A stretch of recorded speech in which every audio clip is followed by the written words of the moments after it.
बिस्मिल्लाहिर्रहमानिर्रहीम। अस्सलाम वालेकुम स्टूडेंट्स। मेरा चैप्टर नंबर 5 हम पढ़ रहे हैं और आज जो टॉपिक हमने करना है वो है राइटिंग टू अ फाइल। अब एक फ़ाइल में हम लोग कैसे राइट कर सकते हैं हम लोगों ने ये देखना है। तो writing to a file that has been previously open in output mode is accomplished by using the write statement. कि हम लोग कैसे कर सकते हैं फ़ाइल को राइट। वो फाइल जो कि हमने ओपन कर ली है और उसका मोड हमने आउटपुट रखा हुआ है उसको हम लोग राइट कर सकते हैं राइट स्टेटमेंट की मदद से। The write statement works much like the print statement. के राइट स्टेटमेंट जो है वो उसका काम जो है वो एज इट इज़ ऐसा है कि जैसा कि प्रिंट स्टेटमेंट का, except instead of sending output to the screen. क्या प्रिंट स्टेटमेंट क्या होता है, हम प्रिंट के अंदर जो भी लिखते हैं तो उसकी आउटपुट कहाँ आती है, हमारी स्क्रीन की तरफ आ जाती है, स्क्रीन में प्रिंट होता है। The write statement will send data to the open file. Write statement क्या करती है, राइट स्टेटमेंट वो डाटा स्क्रीन पे भेजने के बजाय वो जो फाइल ओपन होती है उसको सेंड करती है। Another difference is that when using the right statement, एक और डिफरेंस इसमें यह है कि जब हम राइट स्टेटमेंट यूज़ कर रहे होते हैं, you must first indicate the buffer number, हमें पहले बफर नंबर बताना होता है ऑफ द फाइल, उस फाइल का जिसे हम यूज़ कर रहे हैं, बीइंग राइट जिसे हम राइट कर रहे हैं। For example consider the following right statement. हम फॉर एग्जाम्पल के तौर पर फॉलोइंग राइट स्टेटमेंट कंसिडर कर लें। राइट बफर नंबर 1 में क्या, नेम एड्रेस फ़ोन। वो कहता है बफर नंबर 1 में जाएँ और वहाँ जाके नेम एड्रेस और फ़ोन को राइट कर दें। The above statement would write the data contained in the name, address and phone variable to the file using buffer number 1। अभी यहाँ पर स्टेटमेंट क्या कर रही है, बेसिकली ये क्या करिए, डाटा को राइट करेगी बफर नंबर 1 में जाके, उसके वेरिएबल वहाँ पे नेम एड्रेस और फ़ोन उनको जाके एडिट कर देगी, राइट कर देगी। The write statement actually only transfer the data into the buffer number 1 primary storage location. हमने पहले ही पढ़ा कि राइट स्टेटमेंट ने क्या करना है, डाटा प्राइमरी स्टोरेज पे जाके उसने सेंड करना है प्राइमरी स्टोरेज में। The transfer from the primary memory to the secondary memory eventually occurs when closing a file. कि डाटा हार्ड डिस्क में जाके तब सेव होगा, सेकेंडरी मेमोरी कब सेव होगा, जब हम फाइल को क्लोज करेंगे तब डाटा जाके हमारा हार्ड डिस्क पे सेव होगा। अदरवाइज राइट स्टेटमेंट जो है उसको प्राइमरी स्टोरेज में राइट करती जाती है, which is covered further in the article. वो इसको हम आगे जाके क्लोजिंग अ फाइल में डिटेल में पढ़ लेंगे। नेक्स्ट है हमारे पास reading from a file. File से रीड करना, राइट करना देख लिया हमने कि हम राइट कैसे कर सकते हैं। अब रीड करना, रीड करने के लिए आप लोगों को पता है, हमने पढ़ा था कि हम उसको एज ए इनपुट ओपन करते हैं। Reading data from a file that has been previously open as the input complete using the input statement. कि वो फाइल जो कि मोड इनपुट पे हमने ओपन किया रखी है उसको हम लोग रीड कर सकते हैं इनपुट स्टेटमेंट की मदद से। The input statement is similar to the input statement. कि हैश इनपुट हैश स्टेटमेंट जो है वो वैसी ही है जैसी हमने चैप्टर नंबर 2 में इनपुट स्टेटमेंट पढ़ी थी, except instead of reading user data input. के इनपुट स्टेटमेंट क्या करती थी, अगर आपको याद हो चैप्टर 2 में वो यूजर जो डाटा एंटर करता था ना उसको रीड करती थी। आपको याद हो हमने काफ़ी सारे प्रोग्राम किए थे, इनपुट इंटर योर नेम। तो ये इनपुट हैश है, ये क्या करती है कि input reading user data input on the keyboard. कि जो ओल्ड वाली जो हमने चैप्टर नंबर 2 में इनपुट स्टेटमेंट पढ़ी थी वो कीबोर्ड से यूजर जो भी डाटा एंटर करता था उसको रीड करती थी। लेकिन ये इनपुट हैश स्टेटमेंट क्या करेगी, read data input from a file on the disk. कि वो हार्ड डिस्क या डिस्क के अंदर जो फाइल पड़ी है उसमें से इनपुट को रीड करेगी। For example the consider the following input buffer number 1 में से क्या, स्टूडेंट का नेम, उसका CGPA और उसका ग्रेड जो है ना वो रीड कर ले। The above statement would take values associated with the files with the buffer number 1 and assign the values to each of the specified variable in the statement 1 value at a time। कि अब ये statement क्या करेगी, उस file में जाएगी buffer number 1 में और वहाँ से जाके इन वैल्यूज़ को रीड करेगी और वैल्यूज़ को असाइन कर देगी उनके एसोसिएटेड वेरिएबल के साथ। It is important to note that the input statement read data from the record that is currently being pointed by the position pointer. अब ये बात नोटिस करना यहाँ ज़रूरी है कि जो हमारा फाइल को रीड करने के लिए ना एक फाइल पोजीशन पॉइंटर होता है।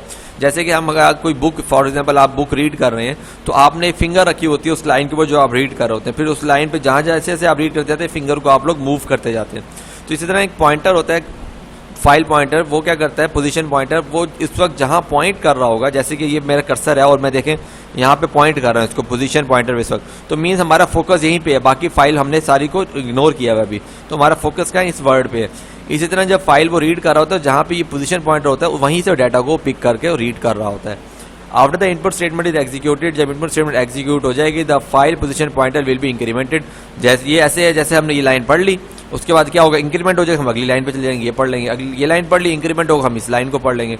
तो इंक्रीमेंट होता जाता है और पोजीशन पॉइंटर जो है ना वो आगे मूव करता जाता है to the next record in the file and then press and then the process is repeated if try to read more data in the file, और ये प्रोसेस जो है ना रिपीट होता जाता है अगर हमने और डाटा को फाइल में से रीड करना हो।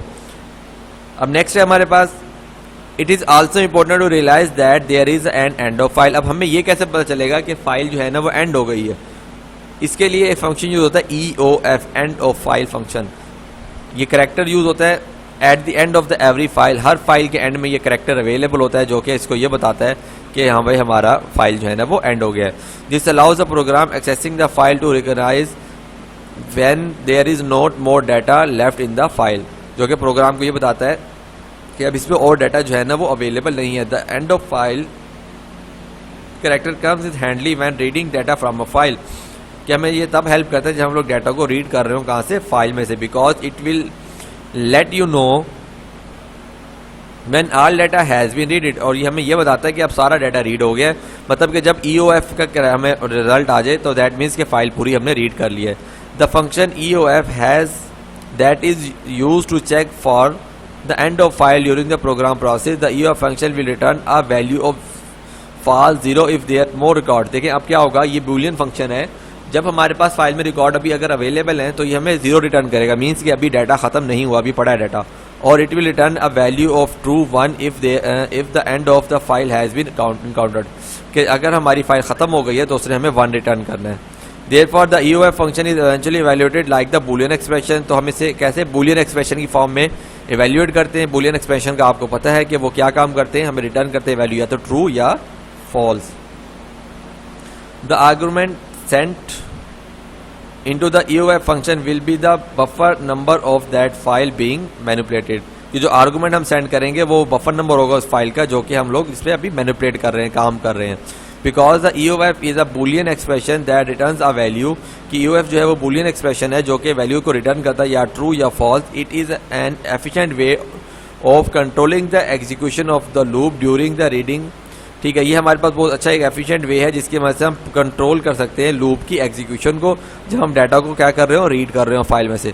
देखिए यहाँ लूप क्यों आई, क्योंकि हमने डाटा एक फाइल से डाटा को बार बार रीड करना है तो यहाँ पे लूप लगती है। अब इस प्रोग्राम की एग्जांपल ले लें, देखें वाइल नॉट EOF, कि जब तक वाइल लूप तब तक चलाओ जब तक कि EOF में 1 नहीं आ जाता। 1 का मतलब क्या था, हमारे पास फाइल जो है ना वो एंड हो गई है। देखिए 1 if the end of the file has been recorded, means कि जब तक 1 नहीं आ रहा तब तक इसको हमने लूप को चलाते रहना है, मतलब जब तक 0 आ रहा है तब तक डाटा इसमें पड़ा है। आप देखिए 100 टाइम चले या 1000 टाइम चले फाइल, स्टूडेंट नेम CG पे ग्रेड्स लेगा और उसको प्रिंट करवाता रहेगा जब तक कि हमारे पास यहाँ पर 1 नहीं आ जाता। 1 आएगा और प्रोग्राम हमारा यहाँ पर आकर एंड हो जाएगा। तो इस तरह हम लोग क्या कर सकते हैं, फाइल को रीड भी कर सकते हैं आसानी के साथ, और फाइल को राइट करने के लिए हम लोग आउटपुट स्टेटमेंट या राइट की मदद से हम राइट कर सकते हैं। तो यहाँ पे आपने क्वेश्चन जो याद करने हैं बेटा वो ये है कि how can we write a file, या which statement we use to write a file. तो MCQs में राइट भी होता है और राइट हैश भी होता है, तो आपने ये डिफरेंस याद रखना है। जैसे कि यहाँ पे इनपुट और इनपुट हैश का डिफरेंस है। स्टूडेंट मोस्टली क्या करते हैं, इनपुट पर लगाते हैं, लेकिन इनपुट यहाँ पे कौन सी इनपुट हैश यूज होगा क्योंकि बफर नंबर हम सप्लाई कर रहे हैं। तो इसको अच्छे से प्रिपेयर कर लीजिएगा शॉर्ट क्वेश्चन और MCQs के लिए। नेक्स्ट लेक्चर तक के लिए अल्लाह हाफिज़, अपना ख्याल रखिएगा।